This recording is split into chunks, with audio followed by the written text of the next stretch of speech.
I want to welcome you to the Ask Jeff YouTube channel. Here's today's question. Jesus forbids us from subtracting from God's law, but is there any biblical prohibition on adding to the law? Like saying that it's a sin to use contraception in marriage, for example. Well, that's a really insightful question because the Bible makes it clear that we're not to take away from, nor are we to add to, per the last paragraph in the book of Revelation. So let's talk about this one specific example.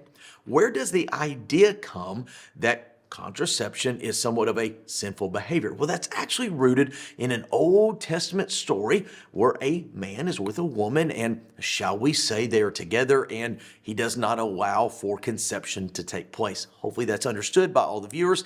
You might have some children in the background and I tried to keep it a little on the soft side. Now, that being said, what comes or how do we have this idea that is, quote, godly or of God to not use contraception? That's actually an interpretation from what we know as the Roman Catholic Church. And here's why that's important. Because in the Roman Catholic tradition, when a pope or a papal figure speaks, it is called ex cathedra, meaning it is equal with or on par with what we know as Scripture.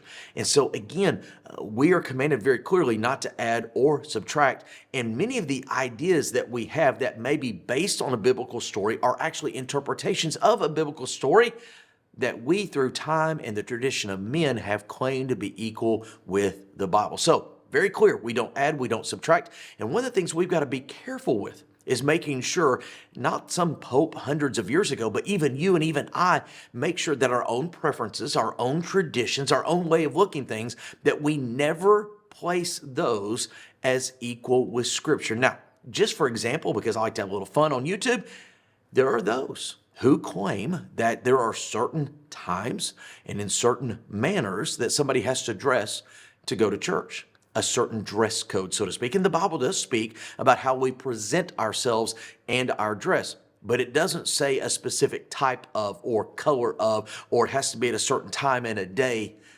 And oftentimes it is our traditions, our preferences, our upbringing that causes us to believe that when the Bible speaks about the ordaining of, shall we say, clothing, that what that really means is a three-piece suit.